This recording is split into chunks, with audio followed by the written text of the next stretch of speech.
CM Sukhvinder Singh Sukhu ने Nerchowk medical college में robotic surgery सुविधा का उद्घाटन किया। अब ग्रामीणों और मजदूरों को एम्स दिल्ली जैसी आधुनिक चिकित्सा तकनीक और कैथ लैब की सुविधा मिलेगी।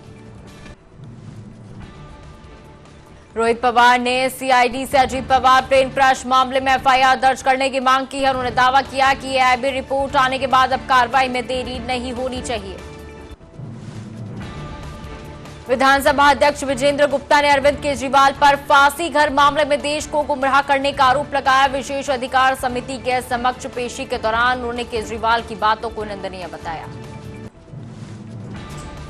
जेडीयू बैठक में नीतीश कुमार के हर फैसले का समर्थन किया गया। पार्टी नेताओं की मांग पर नीतीश के बेटे निशांत कुमार कल जेडीयू की सदस्यता लेंगे और जल्द ही बिहार का दौरा शुरू करेंगे। T20 वर्ल्ड कप फाइनल के लिए भारतीय टीम अहमदाबाद पहुंची। 8 मार्च को न्यूजीलैंड के खिलाफ होने वाले इस महामुकाबले के लिए स्टेडियम और प्रशंसक पूरी तरह तैयार हैं। हैदराबाद में ओवैसी ने रूसी तेल आयात पर अमेरिकी मंत्री के बयान को घेरा। पूछा, हमें हुक्म देने वाले वो कौन होते हैं? भाजपा और एसएस को चुनौती। पुणे में एनसीपी एसपी विधायक रोहित पवार सीआईडी कार्यालय पहुंचे। अजीत पवार के विमान दुर्घटना मामले की जांच के संबंध में अधिकारियों के साथ महत्वपूर्ण बैठक की। लेह में कविंदर गुप्ता ने राज्यपाल पद पर नियुक्ति हेतु पीएम मोदी और राष्ट्रपति का आभार जताया। बोले, हिमाचल की जनता की अपेक्षाओं पर ईमानदारी से उतरूंगा खरा।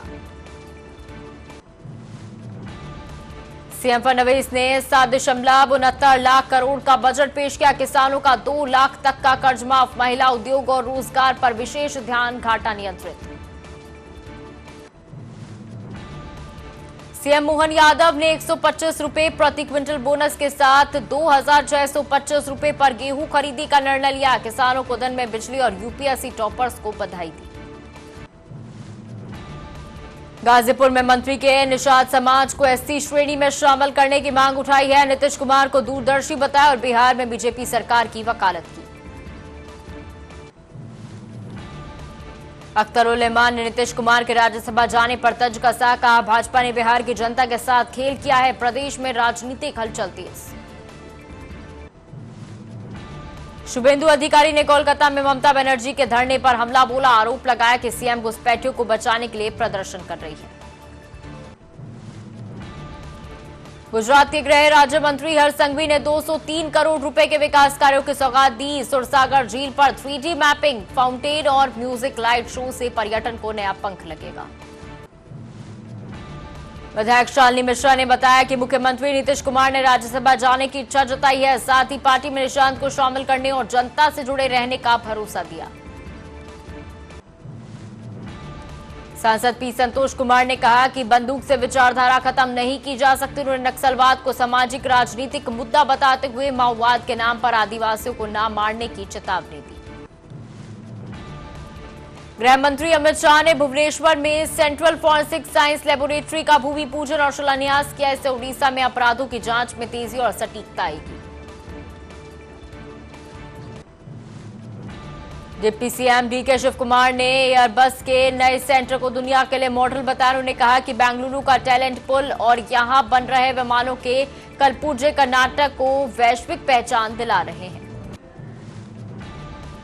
अभिषेक बनर्जी ने चुनाव आयोग पर निशाना साधते हुए कहा कि तार्किक विसंगतियों की सूची जारी नहीं की गई है। उन्होंने दावा किया कि एसआईआर के डर से कम 172 लोगों ने आत्महत्या कर ली। यूपीएससी 2025 की परीक्षा में अनुज अग्निहोत्री ने देश भर में पहली रैंक हासिल कर इतिहास रच दिया है। पिता ने अनुज की 3 साल की कड़ी मेहनत और माता के महान त्याग को इस जीत का श्रेय दिया। बेंगलुरु में एयरबस ने अत्याधुनिक ग्लोबल कैपेबिलिटी सेंटर का उद्घाटन किया। मंत्री एमबी पाटिल ने इसे अंतर्राष्ट्रीय स्तर का बताते हुए कहा कि कर्नाटक एरोस्पेस क्षेत्र में देश का नेतृत्व कर रहा है। हावड़ा के गुलमोहर मैदान से भाजपा की परिवर्तन यात्रा का आगाज हुआ। सांसद मनोज तिवारी की मौजूदगी में शुरू हुई इस यात्रा का लक्ष्य बंगाल में बदलाव लाना है। मैनपुरी के आश्रम रोड पर दबंगों की गुंडई सामने आई है। महिला और पुरुष ने एक युवक को बीच सड़क बेल्टों से पूरी तरह पीटा, जिसका वीडियो वायरल होने पर पुलिस जांच में जुटी। मैनपुरी की किशनी तहसील में कोर्ट के आदेश की अवहेलना कर किए गए अवैध निर्माण पर प्रशासन का बुलडोजर चला। विवादित जमीन पर हुए अतिक्रमण को ध्वस्त कर जमीन कब्जा मुक्त कराई गई। असम सरकार के मंत्री कृष्णेंदु पॉल ने कहा कि केंद्र की एनडीए सरकार उत्तर पूर्वी राज्यों के विकास पर पूरा ध्यान दे रही है और इसके लिए पर्याप्त फंड उपलब्ध करा रही है। अखिलेश यादव ने नीतीश कुमार के राज्यसभा नामांकन पर तंज कसते हुए कहा कि उन्हें प्रधानमंत्री बनाना चाहते थे, लेकिन अब वे राज्यसभा सदस्य बनकर ही राजनीति से रिटायर होंगे। जामिया मिलिया इस्लाम के 38 छात्रों ने यूपीएससी परीक्षा में सफलता पाई है। डॉक्टर समीना बानो ने कहा कि कड़ी मेहनत, अटूट साहस और बार बार गिरकर संभलने वाले छात्र ही सफल होते हैं। ओबीसी ने दावा किया कि भारत के निमंत्रण पर आई ईरानी नौसेना की शिप को लौटते समय अमेरिकी पनडुब्बी ने श्रीलंका के पास हिंद महासागर में नष्ट कर दिया। सपा प्रमुख अखिलेश यादव ने लखनऊ में आयोजित इफ्तार पार्टी में शिरकत की। उन्होंने वहां लोगों से मुलाकात कर आपसी भाईचारे और असम चैन का संदेश दिया। नाना पटोले ने कहा कि जबरन धर्मांतरण रोकने के लिए मौजूदा कानून पर्याप्त है। सरकार नया कानून लाकर असली मुद्दों से ध्यान भटकाने की कोशिश कर रही है। सेमीफाइनल में इंग्लैंड को हराने पर कपिल देव ने टीम इंडिया को बधाई दी। उन्होंने 250 से ज्यादा रनों और शानदार खेल की सराहना करते हुए इसे क्रिकेट की जीत करार दिया है। केंद्रीय मंत्री मेघवाल ने अंतर्राष्ट्रीय महिला दिवस सम्मेलन में शिरकत की। उन्होंने 1 जुलाई 2024 से लागू 3 नए कानूनों की प्रगति और आपराधिक न्याय प्रणाली में सुधार पर जोर दिया। इडुक्की में राहुल गांधी ने कहा कि ईमानदारी की राजनीति कठिन और संघर्षपूर्ण है, जबकि स्वार्थ का रास्ता आसान। वो राजनीति में पारदर्शिता और सच्चाई की संभावनाओं का परीक्षण कर रहे हैं। हैदराबाद मौसम केंद्र को ईमेल के जरिए बम की धमकी मिली, जो जांच के बाद झूठी निकली। पुलिस और बम निरोधक दस्ते ने गहन तलाशी के बाद परिसर को सुरक्षित घोषित किया। कांग्रेस नेता अजय राय ने कहा कि नीतीश कुमार को दरकिनार करना पहले से तय था। जन दबाव में वो सीएम बने, लेकिन अब उनका राजनीतिक करियर समाप्ति की ओर है। कांग्रेस नेता ने एलडीएफ सरकार पर सरकारी पैसे से विपक्ष की आलोचना का आरोप लगाया। उन्होंने चेतावनी दी कि यूडीएफ सत्ता में आने पर दोषी अधिकारियों की पेंशन और कानूनी कार्रवाई करेगी। डिप्टी सीएम केशव प्रसाद मौर्य ने कहा कि उत्तर प्रदेश में गाय को कोई नुकसान नहीं पहुंचा सकता। उन्होंने गाय को पूजनीय और करोड़ों देवताओं का वास बताया। संयोजक अरविंद केजरीवाल और आतिशी विधानसभा पहुंचे। उनके साथ पूर्व अध्यक्ष राम निवास गोयल और सौरभ भारद्वाज भी मौजूद रहे, जिससे सदन में राजनीतिक सरगर्मी तेज हो गई। सलमान खुर्शीद और पवन खेड़ा सहित कांग्रेस नेताओं की एक प्रतिनिधि मंडल के ईरानी दूतावास पहुंचकर सर्वोच्च नेता अयातुल्ला खामेनेई को श्रद्धांजलि दी। उन्होंने शोक पुस्तिका में हस्ताक्षर कर अपनी संवेदनाएं व्यक्त की। कांग्रेस सांसद कुमारी शैलजा ने पूर्ण आत्मविश्वास के साथ कहा कि उनके पास पर्याप्त विधायक है। उन्होंने अपने उम्मीदवार की जीत को सुनिश्चित बताया है। विधायक थंगवांग वांगहम ने विधानसभा में स्कूलों से प्रिंसिपलों की कमी का मुद्दा उठाया। उन्होंने कहा कि बिना नेतृत्व के अनुशासन और प्रशासन बनाए रखना असंभव है। शिया धर्मगुरु मौलाना सैफ अब्बास ने कहा कि ईरान में भारतीय सुरक्षित हैं, उड़ानें निलंबित हैं, लेकिन रमजान के चलते लगभग 50% छात्र पहले ही भारत लौट आते हैं। कांग्रेस नेता अधीर रंजन ने राज्यपाल के तबादले पर सवाल उठाए। उन्होंने कहा कि चुनाव से ठीक पहले ऐसे बदलाव केंद्र सरकार की मंशा पर गंभीर सवाल खड़े करते हैं। 21 वर्षीय महिला किसान ने पारंपरिक खेती छोड़ फूलों की आधुनिक खेती अपनाई। अब वो सालाना लाखों रुपए कमाकर अन्य किसानों के लिए मिसाल बन गई है। धीरेन्द्र शास्त्री ने गौ माता, गंगा और सनातन धर्म की रक्षा को अद्भुत संकल्प बताया। उन्होंने हर सनातनी से इन प्रतिज्ञाओं के साथ खड़े होने की अपील की है। संजय सेठ और महुआ मांझी ने रांची में नए आधार केंद्र का उद्घाटन किया। इससे स्थानीय नागरिकों को आधार अपडेट कराने में बड़ी सुविधा मिलेगी।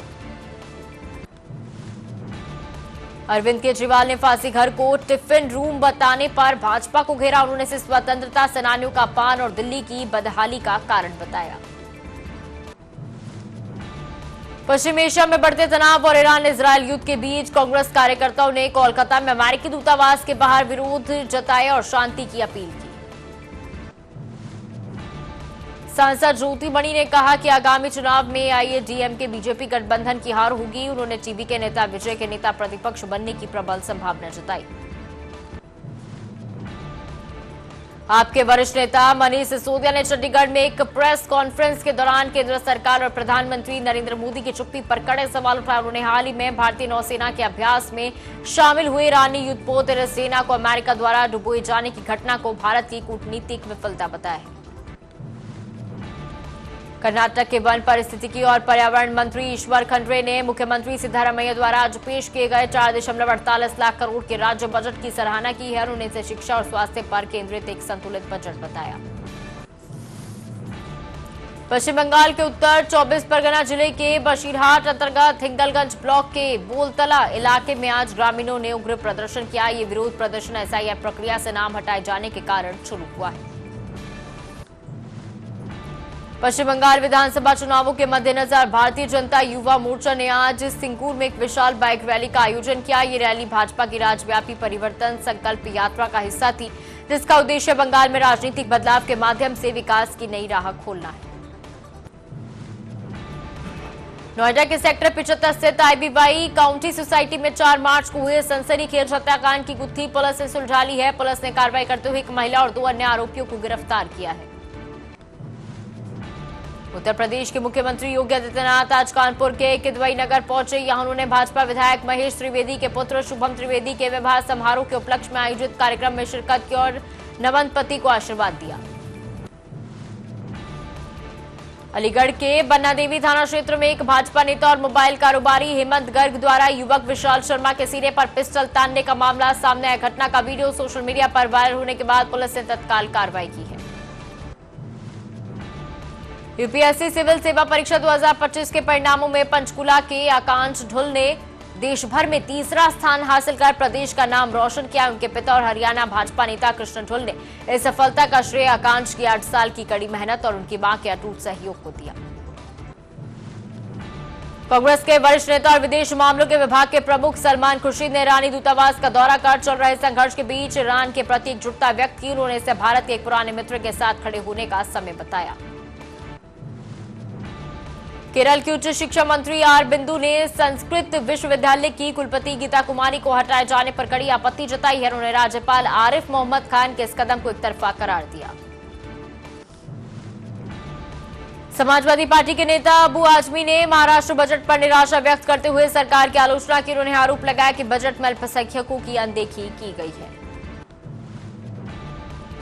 कांग्रेस नेता गिरीश चोडनकर ने पुडुचेरी में आगामी चुनावों के लिए अपनी रणनीति स्पष्ट की है। उन्होंने विश्वास जताया कि कांग्रेस गठबंधन के साथी दलों के साथ मिलकर शानदार जीत दर्ज करेगी। दिल्ली में आयोजित संयुक्त राष्ट्र वैश्विक संघ के 9वें जेंडर इक्वालिटी समिट में भारत के लिए संयुक्त राष्ट्र के रेजिडेंट कोऑर्डिनेटर स्टीफन प्रिजनर ने लैंगिक न्याय को मानव अधिकार के साथ साथ विकास की प्रभावशीलता के लिए भी अनिवार्य बताया। केंद्रीय गृह एवं सहकारिता मंत्री अमित शाह ने पारादीप में आईएफएफओ सीईओ के योगदान पर प्रकाश डाला। उन्होंने इसे सहकारिता के क्षेत्र में दुनिया का सबसे मजबूत मॉडल बताया है। बिहार के बेतिया में पुलिस ने म्यूल अकाउंट्स के खिलाफ बड़े अभियान में 4 लोगों को गिरफ्तार किया है। जांच के दौरान एक आरोपी के फोन से पाकिस्तानी व्हाट्सएप नंबर और संदिग्ध चैट मिलने से मामला और भी गंभीर हो गया है। सीएम धामी ने अमित शाह के दौरे की तैयारियों का जायजा लिया। बैरागी कैंप में राज्य सरकार के 4 साल की उपलब्धियों और न्याय संहिता पर प्रदर्शनी लगाई गई है। पवन खेड़ा और सलमान खुर्शीद ने कांग्रेस की ओर से ईरान को संदेश भेजा। उन्होंने इस कुर्बानी को याद रखने और उससे सीखने की बात कही। मेरठ साउथ रेलवे स्टेशन के नीचे दबंगों ने रोडवेज परिचालक के साथ मारपीट कर 2000 की नकदी लूट ली। बीच बचाव करने आए चालक के साथ भी हाथापाई की गई, जिसके विरोध में नाराज कर्मचारियों ने इलेक्ट्रिक बसों का चक्का जाम कर दिया। भाजपा प्रवक्ता डॉक्टर जसरोटिया ने उमर अब्दुल्ला से जेकेसीए घोटाले पर जवाब मांगा। उन्होंने कहा कि रणजी जीत खिलाड़ियों की मेहनत है, जबकि सरकार की नाकामियों के कारण यह ऐतिहासिक पल देरी से आया। नोएडा पुलिस ने सेक्टर 113 के फ्लैट में चल रहे सट्टेबाजी गिरोह के सरगना समेत 5 को गिरफ्तार किया है। मौके से 32 मोबाइल और 3 लैपटॉप बरामद हुए। गिरोह 1.5 माह से सक्रिय था। शॉर्ट सर्किट के कारण हाईवे 9 पर कार में भीषण आग लग गई। शाहजहांपुर से गाजियाबाद जा रहे 5 यात्रियों ने कूदकर जान बचाई। घटना से हाईवे पर लंबा जाम लगा। कांग्रेस ने उत्तराखंड की आर्थिक रिपोर्ट को भ्रामक बताया। राष्ट्रीय सचिव ने बेरोजगारी बंद होते 1700 स्कूलों और औद्योगिक गिरावट का मुद्दा उठाते हुए सरकारी आंकड़ों को जमीनी हकीकत से दूर बताया। कांग्रेस अध्यक्ष जीतू पटवारी ने एमपी सरकार पर 40% भ्रष्टाचार और बजट अनियमितता का आरोप लगाया। उन्होंने 2700 गेहूं दाम न मिलने पर बड़े आंदोलन और लगातार खुलासे करने की चेतावनी दी। सीएम मोहन यादव और प्रदेश अध्यक्ष हेमंत खंडेलवाल ने महाअभियान का आगाज किया है। कार्यकर्ताओं को सोशल मीडिया और सरकारी नीतियों के प्रसार हेतु प्रशिक्षित कर मंडल स्तर तक सशक्त बनाया जाएगा। 8 मार्च को लोहाघाट में महिलाओं के लिए दौड़ और रस्साकशी प्रतियोगिताएं होंगी। 1300 से ज्यादा पंजीकरण हो चुके हैं। सरकार का लक्ष्य महिला खिलाड़ियों को प्रोत्साहित कर आगे बढ़ाना है। एसडीओ टेमिरेनी न्यूमाई ने तेमई उपमंडल के नागरिकों के लिए विकसित भारत जी राम जी जागरूकता अभियान पर प्रेस कॉन्फ्रेंस कर विस्तृत जानकारी दी। रोल्स रॉयस ने विकसित भारत 2047 के लिए अपनी प्रतिबद्धता जताई। कंपनी सैन्य शक्ति, इंफ्रास्ट्रक्चर और कनेक्टिविटी के क्षेत्र में भारत के साथ साझेदारी बढ़ाएगी। सीएम पुष्कर सिंह धामी ने टिहरी लेक फेस्टिवल का उद्घाटन कर खुद जेट स्की की सवारी की। उन्होंने टिहरी को एडवेंचर स्पोर्ट्स का ग्लोबल हब बनाने का संकल्प जताया। योगेश कदम ने कहा कि कैबिनेट ने बजट को मंजूरी दे दी है। उन्होंने समय की मांग के अनुसार नए कानून को पास करने का भरोसा दिया। नितिन गडकरी ने जीएनपीटी की वैश्विक रैंकिंग पर गर्व जताया। उन्होंने शहरों में यातायात सुधार के लिए सड़कों की तर्ज पर रिंग रेलवे का सुझाव दिया। शुभंकर सरकार ने अमेरिका को कड़ा संदेश दिया। उन्होंने कहा कि इंदिरा गांधी जैसी कांग्रेस सरकार होती तो वह अमेरिका को मिनटों में सबक सिखा देती। मुख्यमंत्री ममता बनर्जी ने कोलकाता में केंद्र की नीतियों के खिलाफ मोर्चा खोला। उन्होंने विरोध प्रदर्शन के जरिए जनता के अधिकारों की रक्षा का आह्वान किया। मनोज झा ने रूसी तेल पर मिली छूट को अपमानजनक बताया। उन्होंने प्रधानमंत्री और विदेश मंत्री की चुप्पी पर सवाल उठाते हुए केंद्र को घेरा। सांसद महुआ माझी ने नीतीश के राज्यसभा नामांकन को भाजपा की साजिश बताया। उन्होंने कहा कि बिहार की जनता इस फैसले से स्तब्ध और काफी नाराज है। तरुण चुग ने मोदी नीतीश की जोड़ी को अटूट बताते हुए तेजस्वी यादव को घेरा है। उन्होंने नंद किशोर यादव की राज्यपाल नियुक्ति को बिहार का गौरव बताया।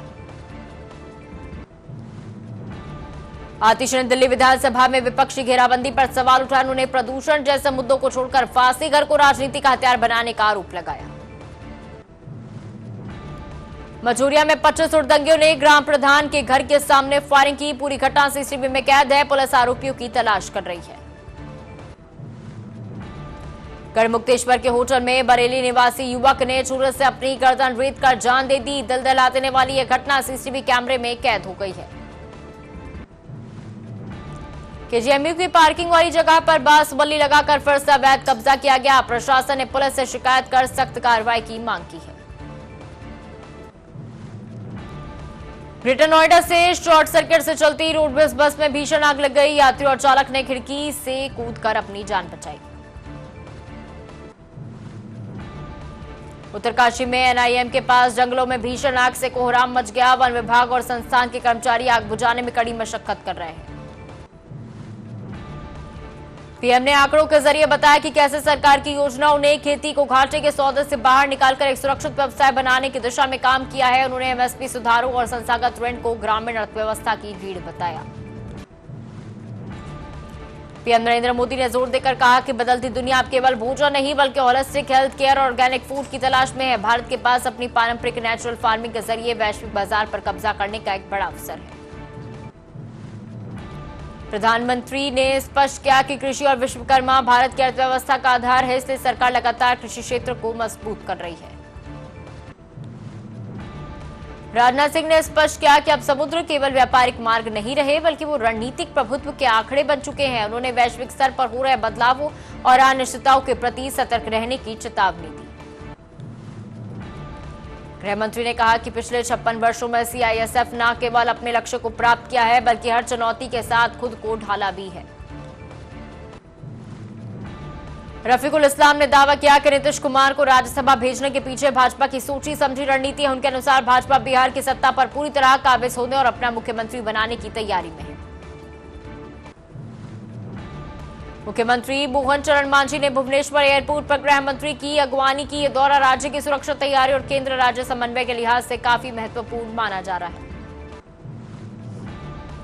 रोहित पवार ने सीधे तौर पर केंद्रीय नागरिक उड्डयन मंत्री और भाजपा नेताओं पर इस मामले की जांच को प्रभावित करने का आरोप लगाया। उनका मानना है कि कंपनी के मालिकों की गिरफ्तारी से कई बड़े राजनेताओं के नाम सामने आ सकते हैं। मंत्री रामकृपाल यादव ने कहा कि नीतीश कुमार ने बिना किसी दबाव के राज्यसभा जाने का निर्णय लिया है। उन्होंने एनडीए की 5 सीटों पर जीत का दावा किया। तनुज पुनिया ने राज्यपाल सीवी आनंद बोस के इस्तीफे को भाजपा की मनमानी बताया। उन्होंने आरोप लगाया कि भाजपा का एकमात्र उद्देश्य विपक्ष को परेशान करना है।